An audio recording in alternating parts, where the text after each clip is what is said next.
Hello, my name is Erica Payton. I'm an assistant professor here in the Department of Physiology and Health Science, and this is my second year here. And today I'm going to talk to you about firearm violence among African Americans. I'm hoping to address three different things here. I'm going to talk about, just give you an overview, so an introduction into violence or firearm violence among African Americans. I'm going to talk a little bit about the literature review and the findings, and then have some time for discussion to talk about what's next. What are going to be the next approaches that we need to take in this endeavor. So, how did I get here? What led me here? 2013, which wasn't that long ago, was a really remarkable year for me. It was very busy. I was just started my last year in my doctoral program. I was just getting ready to finalize the topic for my dissertation. So it was a very exciting, very busy time in my life. The summer of 2013 was also very memorable because one Saturday morning, around 5:30 in the morning, my best friend of over 10 years actually called me and told me that her fiance and the father of her 6-month-old daughter was shot 11 times in her car and was dead. It was shocking. I almost didn't believe her. It really moved me. And it only instilled in me and made me certain that I need to move forward in my dissertation topic of exploring this public health issue. I had questions. I wanted to know why. Why did this happen? And why does it happen much more often in communities of color? So it led me on this journey, and I'm going to take you through some of that journey today.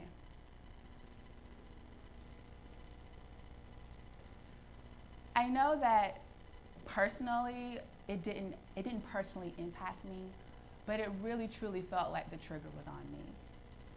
And once that trigger was pulled, I knew that I needed to investigate this a little bit further. Regardless of our race and ethnicity, firearm violence does impact us. It is a major public health problem in the United States. For whites, suicide is the 10th leading cause of death.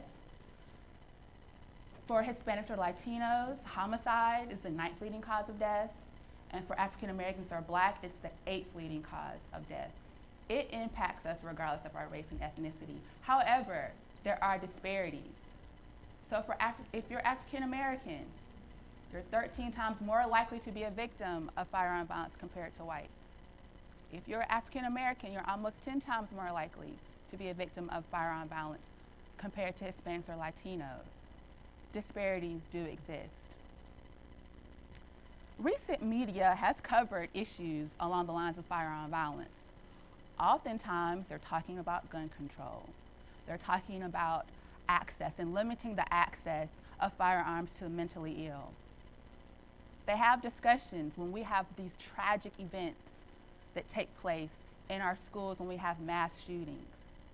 These things are covered, as they should be. However, there's less discussion when we're talking about firearm violence and firearm violence disparities in our communities of color. We don't see that as much. There was an article published in US Today, though, that did shed some light on this.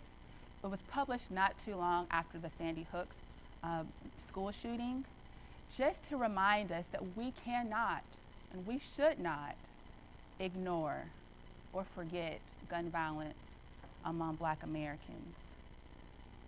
We still haven't figured out why it's so much higher in communities of color, and we still need solutions. So, in my quest to gather more information and knowledge, I completed a literature review a systematic literature review. So in that process, I had some exclusion criteria I would go over with you. I only was concerned about firearm violence in the United States, so I excluded any articles that were not national articles. I excluded any international ones. Also, in terms of my search terms, my key search terms, I had a plethora of those to make sure I obtained all relevant articles. I also had 4 databases that I went through for peer-reviewed articles, and I cross-referenced to make sure that I had as many articles that were relevant to the topic as possible. There are some wonderful nonprofit organizations that have a focus on firearm violence prevention, and they also include national reports on trends data, so I included those articles as well. And as a whole, I came up with and included 43 published articles within this literature review.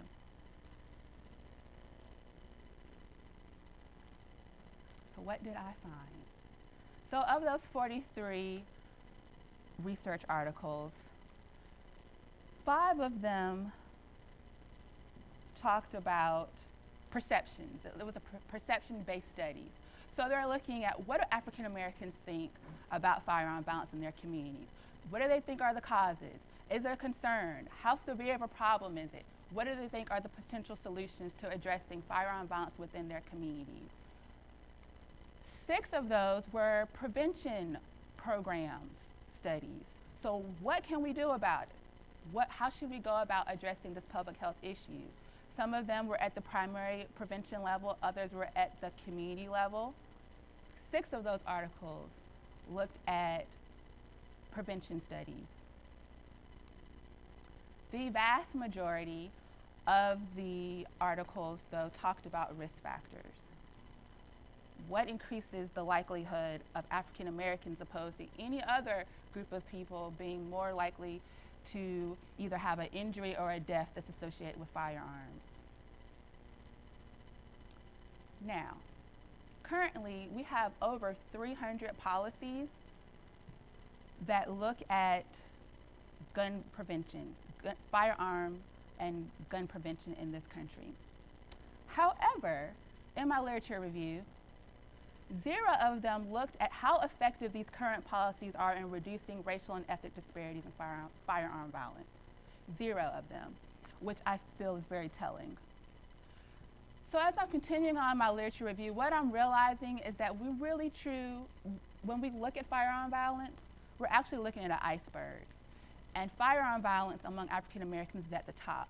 What we don't see is at the bottom is all of the risk factors, all of the multiple risk factors that contribute to firearm violence among African Americans. Some of those factors would include things at the individual level, so access to firearms, gun carrying habits among adolescents because maybe they're scared, they feel unsafe in their communities or at school, age and gender. African American males ages 15 to 34, firearm violence is the leading cause of death, number 1 for age groups 15 to 34. But there's other factors at the community level, environmental level, or the cultural level.